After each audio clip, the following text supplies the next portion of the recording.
Okay, welcome back to the Masters chat. I can't remember which number it is, but we're going to continue our talk on the journey, myself and Master O. And I think, I don't know, we go backwards and forwards a little bit, but I think we're going to talk about a little bit about the formations of our schools. Yeah, I think we were talking about our competition days and how we enjoyed it and what we got up to. But the biggest factor in our Taekwondo journey was opening up Bath Taekwondo in 1983.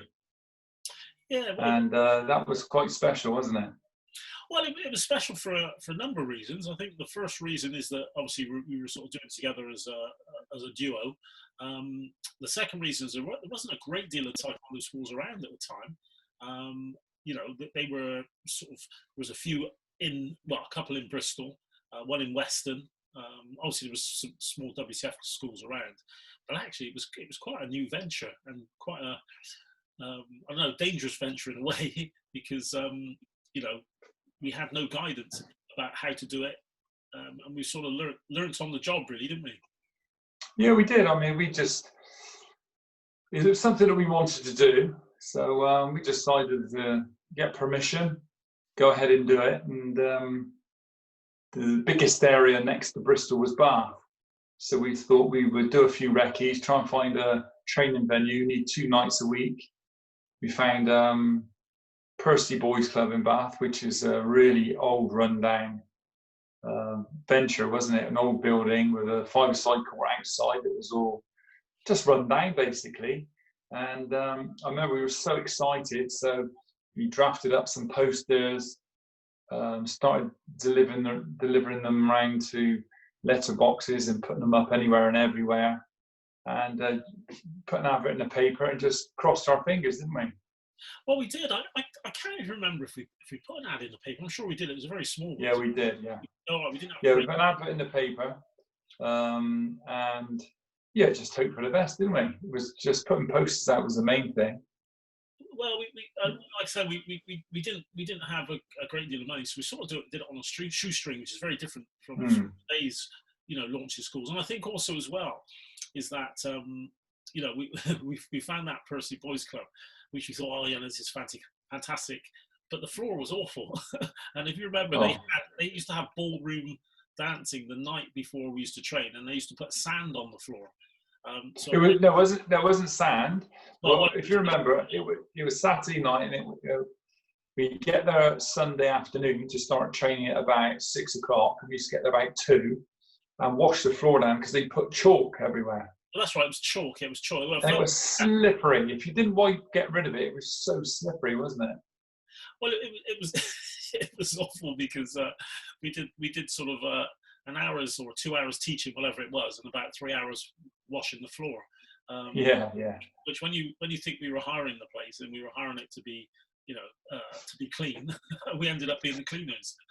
Yeah, I think we, if you remember, we had quite a bit of resistance to open up a school, a Taekwondo school.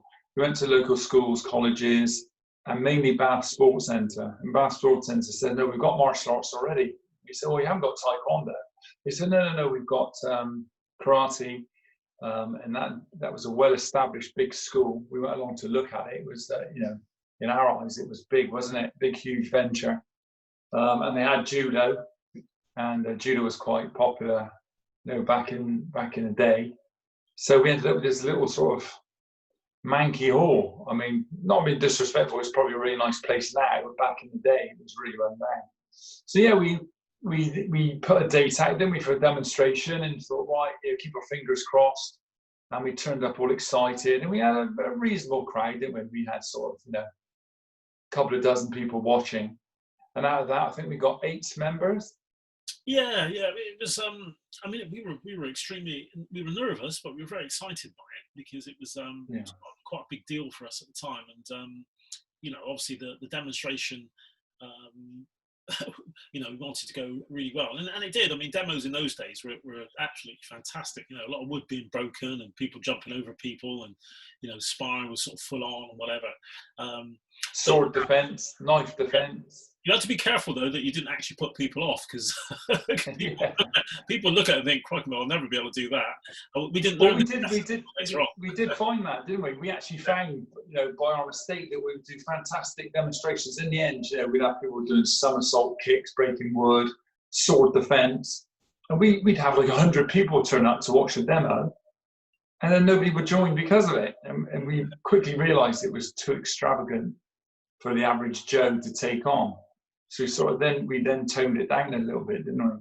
And that's where we came up with our funny routine to try and add a bit of humour into martial arts, a bit of fun. Yeah, people couldn't imagine themselves, breaking 3 inches of wood with a jumping, spinning back kick or whatever. So, but they could imagine themselves doing a walking stance punch. So, I think, as you said, we sort of toned it down. But what was quite interesting was that at that time, very few people had heard about Taekwondo.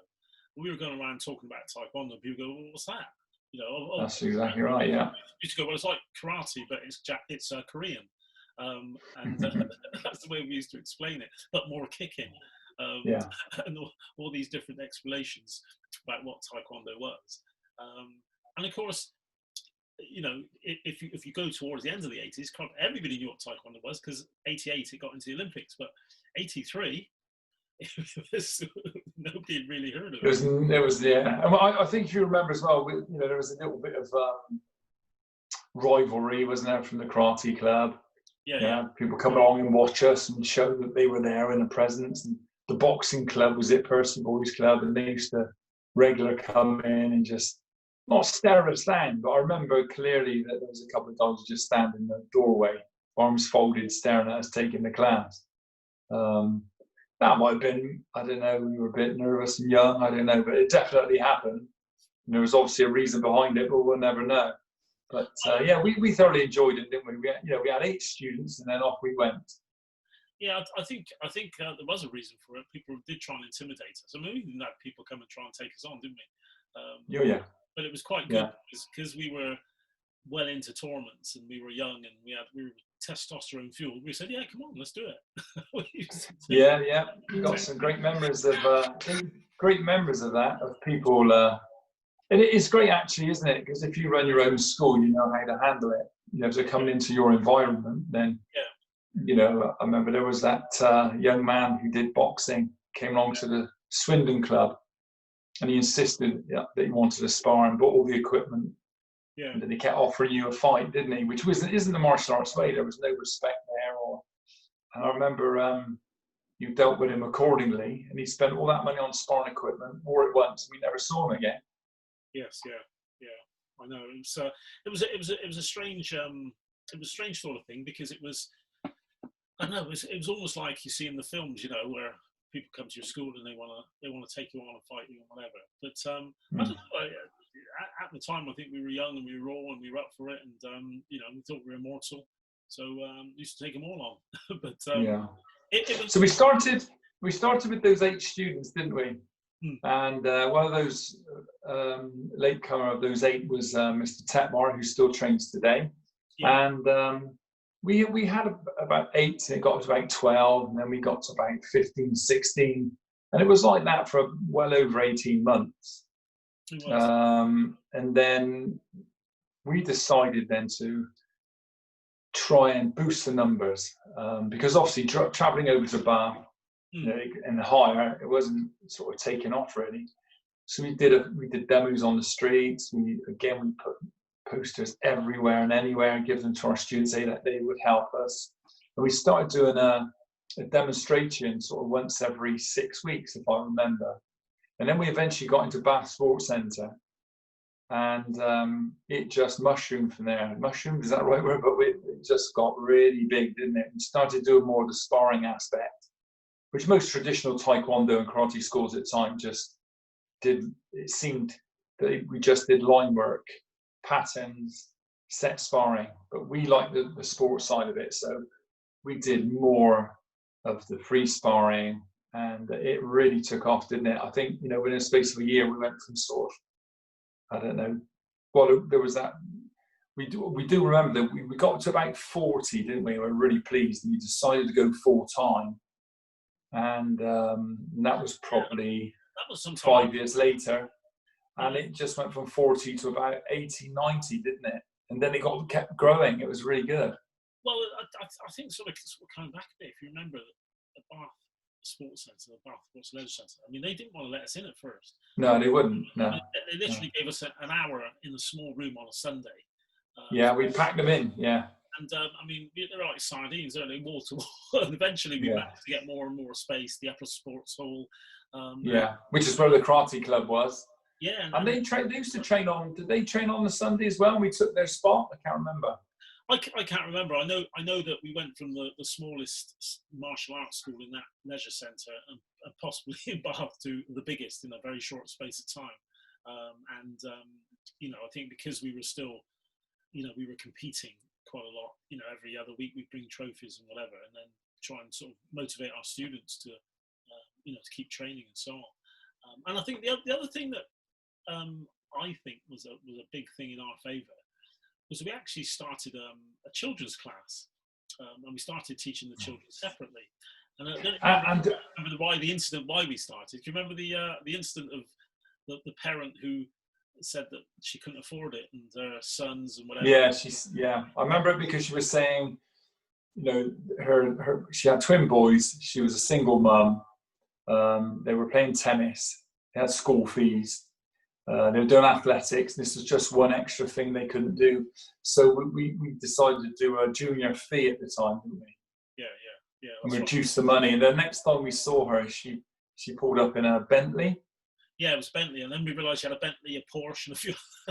Yeah, and then another time she picked them up in a Porsche. And we thought, we've been done here.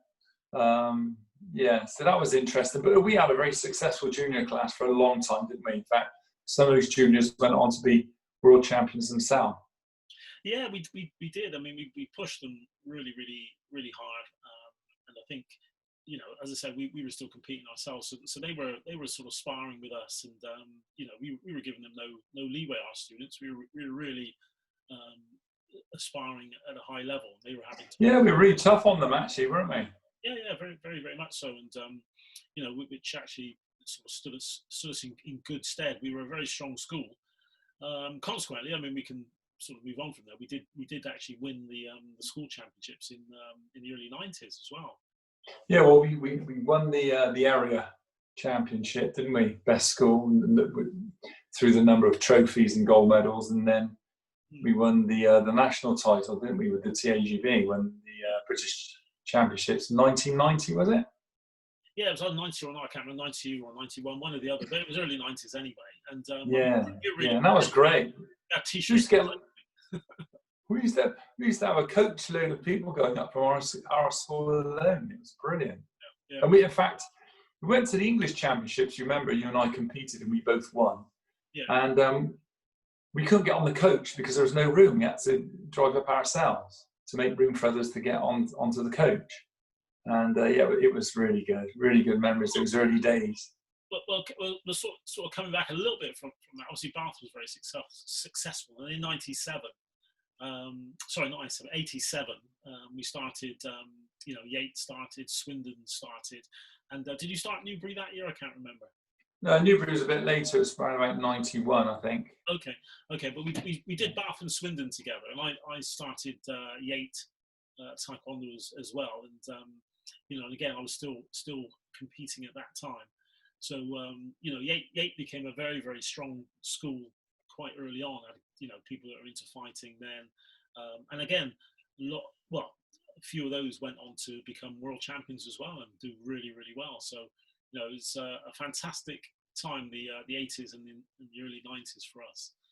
It was interesting, wasn't it? Because it was a predominantly white area, and you're a bit of a trailblazer there, weren't you?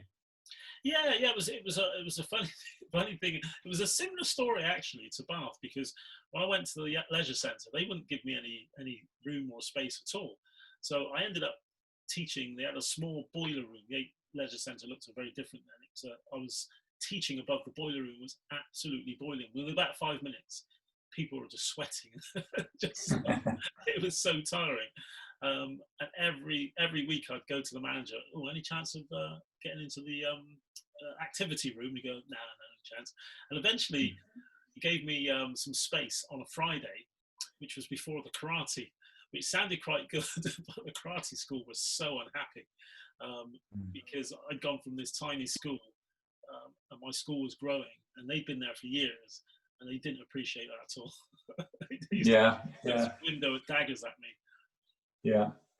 Yeah, I remember, a lot of those old, well, they're still around actually, just really, and I do admire them actually, because they really do train hard for what they believe in, and everything has to be perfect.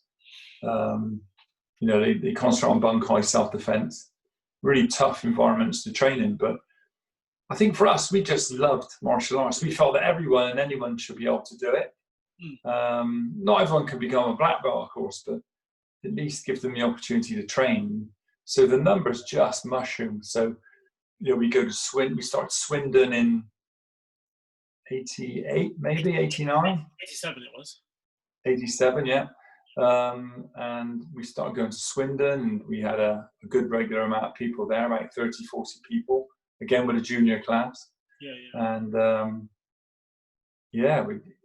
then we spread out a bit further and I did Thatcham near Newbury, Newdigate, and then I did Newbury. And then we started opening up schools for our students then, didn't we?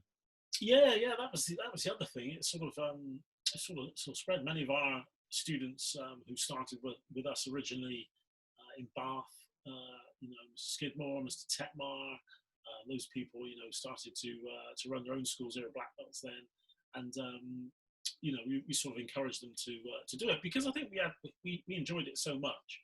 We loved it. I think we did it every night of the week. We did taekwondo. You can argue we still do that now, but every night of the week we were involved with taekwondo, apart from a Saturday. But then Saturday we would normally be either national squad training, or we would be taking part in a competition, or demos. In the summer you'd be doing demonstrations to promote your schools and get more numbers in. Yeah. I mean, we did demos every weekend in the summer. I don't think it was many weekends during the summer where there wasn't a demonstration, or we weren't there, breaking and smashing wood. And we seemed to have endless energy in those days where we could do that literally 7 days a week. And we loved it. Yeah, absolutely loved it. And you think of the areas that we opened up taekwondo schools. I mean, I remember I used to travel up to Highworth and Cricklade, up around the Swindon area. And obviously in Bath we had another school open up there, and in Bath now there must be about 3 or 4 schools that are related to the original one that we opened. So it was really good. And I think we always say it's easier to open up a taekwondo school now compared to the days when we did it. But I think the new people would argue that we had the pick of the area, but that simply wasn't the case, was it? No, it's very, very different. The reality of it is very different, because even then, places like school halls and church halls wouldn't open their doors to martial arts.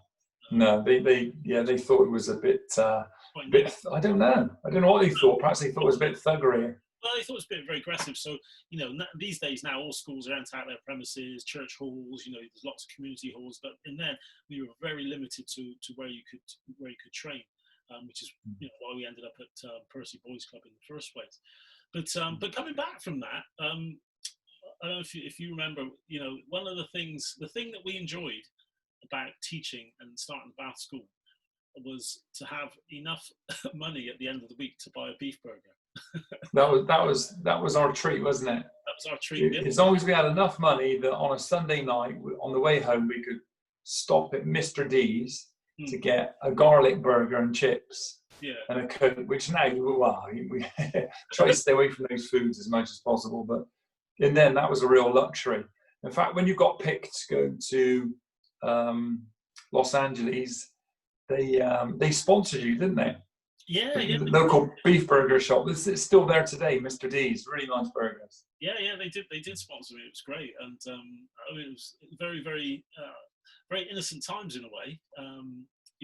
Very different from today, because we were really we were sort of just in the dark. Really, everything was very new to us. We were just learning as we went along. So those days were fantastic. And the early days of our schools, seeing our students sort of progress was amazing. And then when we had our first black belts, it was just over. You were so excited, weren't we? I remember the feeling clearly. We were so excited for those guys. Yeah. You know, they're very loyal to us. We give them a tough time. And we were on camp when they, a summer taekwondo camp, when they took their black belt grading. And you were allowed to go up and watch it, weren't you? As a school instructor, I had to stay behind. Yeah. And they were so happy. And yeah, good on them. They put a lot of hard work and effort into their training, didn't they? And some of them are still trained today, of course. Yeah, and you know, over the years, particularly those early days, you know, we had big numbers, and just imagine the amount of students that went through our schools in those days, the amount of people that we taught. It's just amazing. Yeah, I mean, it's thousands of, and we still get nice contacts from people that used to train back in the day. Yeah, you know, spread all around the world, aren't they? Some of them gone on to bigger and better things. Yeah, it's great. It's great to hold those memories and those people. And they're very, like as we already said, they were very, very hardworking, very loyal, and we enjoyed teaching. And again, I still felt we were pioneers back in those days, because there were no children when we started doing taekwondo. Very rarely was there a child in the class. A lady black belt was very rare, and there certainly wasn't very many elderly people. Over the age of 30, it was all young men, wasn't it? Yeah. Whereas now it's sort of open to everybody, and everyone can benefit from taekwondo and what it teaches you. So yeah, it's just great memories, great times. We're still at Bath Sports Centre, obviously not at the moment because of the coronavirus, but we still get our regular 30, 40 students. And Mr. Tatmar's still there teaching. And of course, at Yate is still a big running entity, isn't it? Yeah, Yate's still going well. Well, Yate and Swindon. Obviously, we sort of rehashed how we taught our clubs because of certain things. But obviously Yate and Swindon that I still teach are both really good schools. Got some great students there, and I still enjoy teaching it. But it's amazing, really. How things have gone, how things have developed, and like I said, we're still there. So long way that continue. Sort of moving on from there, sort of into the 90s, really, and obviously our schools from there went from strength to strength. As you mentioned before, we had students that went out to open their own schools, and we had quite a lot of up and coming young people who were very, very promising, and who ended up on the international stage. And we even went to, we after the sort of start of P.U.M.A, some of those youngsters that were in our original classes in Yate, Swindon, and so on, did extremely well. In fact, we ended up going to the Junior World Championships in Argentina. I don't know whether you want to talk about that now or next time, but because I've skipped quite a bit, actually. Yeah, you jumped forward about 10 years there, haven't you? From 92 to 2002. But I think we just basically, we love taekwondo. At Bath, we started doing 5 classes, I remember, on a Sunday. It was unbelievable, the numbers that we had.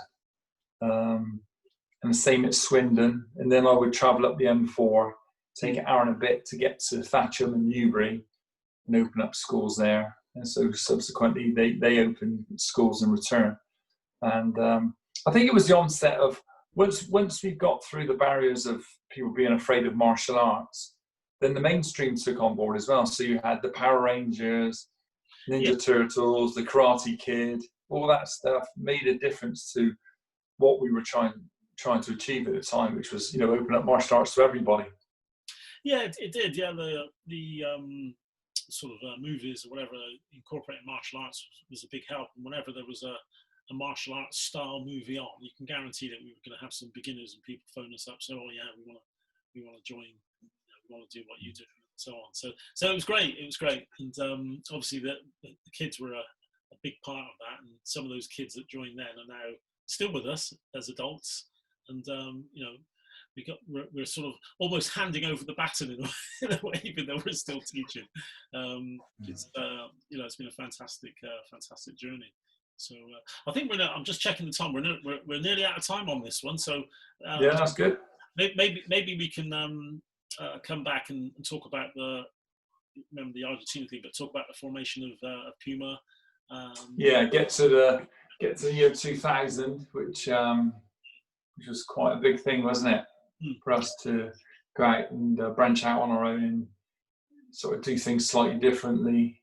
Yeah, and just enjoy martial arts. And I mean, the big thing really was, we went to America, didn't we, to have a look at the martial arts systems over there, and that just absolutely blew our minds at the time, didn't it? Oh, it was amazing. We thought we saw everything. We thought we'd seen most things in the martial arts, and then we got to the States, and it was just incredible, wasn't it? Even martial arts equipment. I remember Jurassic Park had come out, and they had this sparring equipment that was like crocodile finish on foam injected rubber in green, and you get purple gloves, pink gloves, yellow gloves, and yet when we started, there was no equipment. Then you had the little karate mitts, and then you had full mitts, but they were usually made of cloth and I don't know, whatever material they could find. Super smart. And then you go to the States and they just had tiger coloured, replica boxing glove, everything. It was fantastic, wasn't it? So I think what they had, I mean, our martial arts I would say was probably stick my neck out and say equally as good, if not better. But what they did have is they had the equipment to back it up, and they had the marketing, didn't they? Which was just amazing. It was that sort of American attitude, and we went over there, and it was like, wow, unbelievable. And of course, they at that time, a lot of those instructors, because it was very, very cheap to get premises over in America, they had their own dojangs and everything. Where most people in the UK, even now, we're still hiring rented premises because of the cost. But that was their own. If you spoke to anybody of any stature over there, they would always come up and introduce themselves, and we met some big names. We could probably rattle them off now, but it would take too long. But they would come up to go, hey, how are you? La, la, la. What's your square footage? Yeah. What's your gross? How much money do you make? Sorry. Yeah, it was interesting, wasn't it? Yeah, it was just our British attitude. That's a bit rude, isn't it? Yeah, excuse me. But yeah, it was fabulous, wasn't it? Then all the equipment that they brought on board, like the foam fighting sticks, the foam nunchucks, the videos, the DVDs, the fluffy toys, the badges, the stickers, the different types of uniforms. It was incredible, wasn't it? It was like, wow, sort of felt like Christmas Day every day. We would get up early in the morning when we have our hotel, we'd go and have steak and egg and steak for breakfast, and then get on the coach and go to this martial arts convention. And it just blew us away. It was incredible. Yeah, it was fantastic. It was, and it was a lovely place as well. It was in Clearwater in Florida, which was really nice. Yeah, there's some nice people, very nice people there. It's fantastic. Well, thanks again, Masro. I think we'll probably leave it there. Maybe we'll talk about more of that next time, formation of P.U.M.A. and what we've done during those our last 20 years. Maybe there'll be 2 or 3 videos. You never know. I'm sure we could fill a lot more than that. But hey, does anybody left watching it, of course? I'd like to thank everybody for watching. We'll catch you next time. Take care, and hopefully we'll get back to normality in the dojang very soon. Take care. Bye. Bye.